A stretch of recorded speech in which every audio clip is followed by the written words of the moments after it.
Dear students, welcome to this lecture of class +2 from the unit solid state। जैसा कि पता ही है कि हम लास्ट लेक्चर के अंदर इम्प्योरिटी डिफेक्ट के बारे में डिस्कस कर रहे थे। इम्प्योरिटी डिफेक्ट क्या होता है?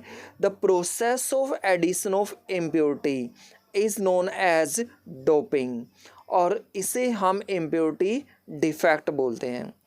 इम्प्योरिटी डिफेक्ट के अंदर हम दो तरह से डोपिंग कर सकते हैं। एक तो इलेक्ट्रॉन रिच इम्प्योरिटीज़ के द्वारा डोपिंग, और दूसरा इलेक्ट्रॉन डेफिशिएंट इम्प्योरिटीज़ के द्वारा डोपिंग।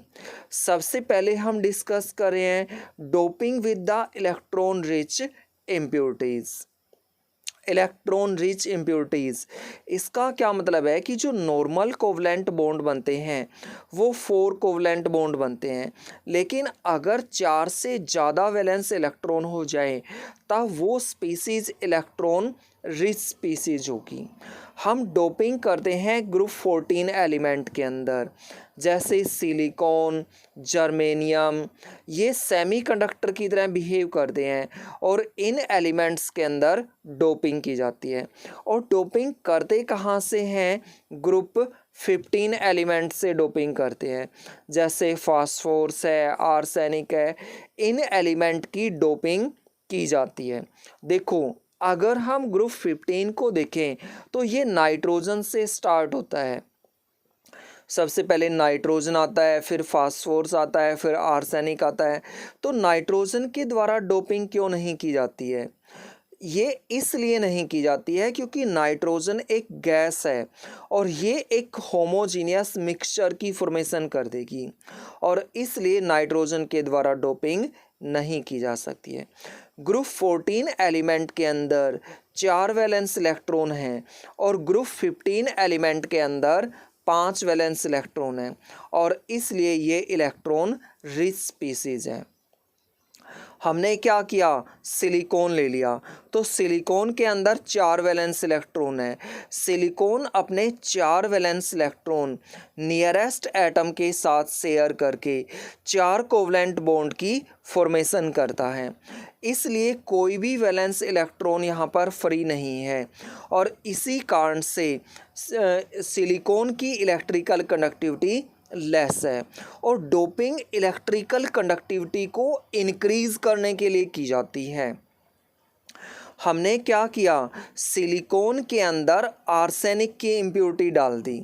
आर्सेनिक की इम्प्योरिटी डाल दी तो आर्सेनिक में 5 वैलेंस इलेक्ट्रॉन है, 4 valence electron nearest silicon atom के द्वारा शेयर कर लिए गए। एक वैलेंस इलेक्ट्रॉन यहाँ पर एक्स्ट्रा है, और ये valence electron free valence electron होता है।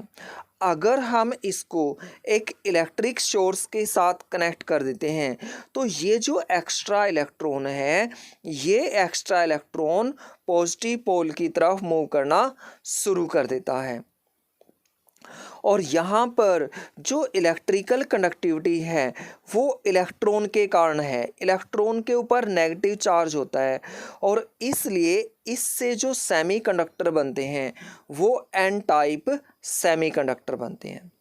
अब हम डोपिंग कर रहे हैं इलेक्ट्रॉन डेफिशिएंट इम्प्योरिटीज़ के साथ। तो doping with the electron deficient impurities. Electron deficient का क्या मतलब है कि 4 से वैलेंस इलेक्ट्रॉन कम हो, और 4 से कम किसके अंदर होते हैं? ग्रुप 13 एलिमेंट के अंदर होते हैं। हम उसी तरह से ग्रुप 14 के अंदर डोपिंग करेंगे।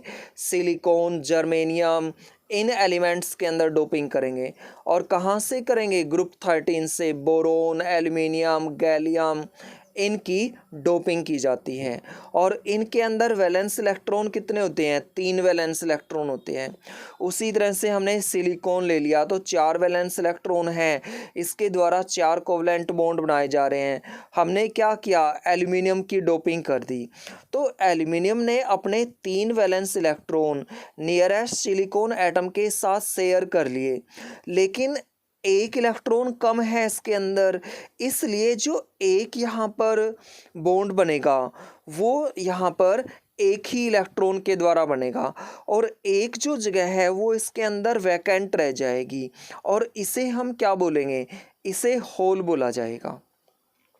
तो जब हम ग्रुप 13 के द्वारा डोपिंग करते हैं तब यहाँ पर होल की फॉर्मेशन हो जाती है। अगर इसको एक इलेक्ट्रिक सोर्स के साथ कनेक्ट कर दिया जाए तो ये होल नेगेटिव पोल की तरफ मूव करना शुरू कर देते हैं। इसका मतलब जो इलेक्ट्रिकल कंडक्टिविटी है यहाँ पर वो होल की मोमेंट के कारण हो रही है यहाँ पर, और नेगेटिव टर्मिनल की तरफ मूव कर रहे हैं, इसलिए हम इनको कंसिडर करते हैं कि इनके ऊपर पॉजिटिव चार्ज है और पॉजिटिव चार्ज है, उसी से इनका नाम रखा गया है पी टाइप सेमीकंडक्टर। ये थी कोवलेंट सॉलिड के अंदर डोपिंग। अब हम क्लासिफिकेशन ऑफ सॉलिड डिस्कस कर रहे हैं on the basis of conductivity, कि कितनी इलेक्ट्रिकल कंडक्टिविटी होती है उसके बेस पर सॉलिड की 3 टाइप होती है। एक तो कंडक्टर होते हैं, दूसरे इंसुलेटर होते हैं और तीसरे सेमीकंडक्टर होते हैं। जैसा कि पता ही है कि कंडक्टर ऐसे सब्सटेंस होते हैं जिनमें से इलेक्ट्रिसिटी ईजिली से पास हो जाती है। इंसुलेटर ऐसे सब्सटेंस होते हैं जिनमें से इलेक्ट्रिसिटी पास नहीं होती है। तो सेमीकंडक्टर ऐसे सब्सटेंस हैं जिनमें इलेक्ट्रिकल कंडक्टिविटी पास होती है कंडक्टर और इंसुलेटर दोनों के बीच की।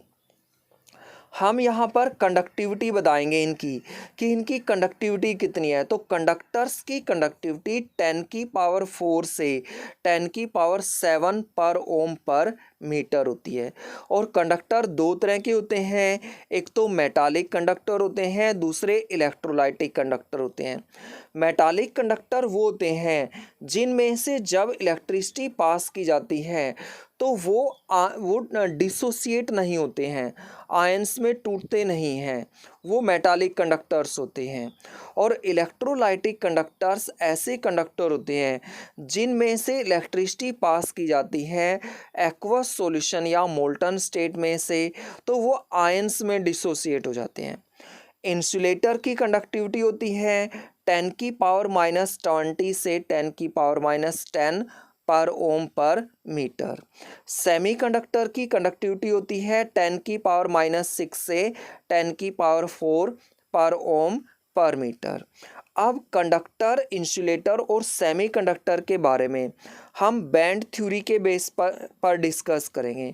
जो बैंड थ्योरी है ये बेस्ड है मॉलिक्यूलर ऑर्बिटल थ्योरी के ऊपर। +1 के अंदर जो 4th यूनिट है केमिकल बॉन्डिंग, उसके अंदर तुमने वैलेंस जो मॉलिक्यूलर ऑर्बिटल थ्योरी है इसके बारे में डिस्कस किया था। और ये थ्योरी क्या कहती है कि जब एटॉमिक ऑर्बिटल कंबाइन होते हैं तब मॉलिक्यूलर ऑर्बिटल की फॉर्मेशन होती है। हमने क्या किया, लिथियम का एग्जाम्पल ले लिया। इसकी इलेक्ट्रॉनिक कॉन्फ़िगरेशन 1s2 और 2s1 है। तो हमारे पास 2 लिथियम के एटम हैं, तो इनके 2 एटॉमिक ऑर्बिटल कंबाइन होंगे तो 2 मॉलिक्यूलर ऑर्बिटल की फॉर्मेशन होगी। एक तो बनेगा सिग्मा 2s और दूसरा बनेगा सिग्मा स्टार 2s।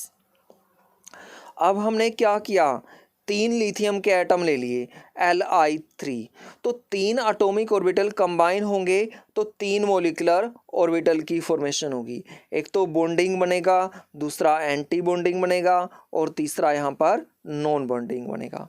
और जो इलेक्ट्रॉन होंगे वो बॉन्डिंग और नॉन बॉन्डिंग के अंदर होंगे। 4 लिथियम के एटम कंबाइन हो तो 4 एटॉमिक ऑर्बिटल कंबाइन होंगे तो 4 मॉलिक्यूलर ऑर्बिटल बनेंगे। 2 यहाँ पर एंटी बॉन्डिंग बनेंगे और 2 बॉन्डिंग बनेंगे। इलेक्ट्रॉन जो होंगे वो बॉन्डिंग के अंदर होंगे।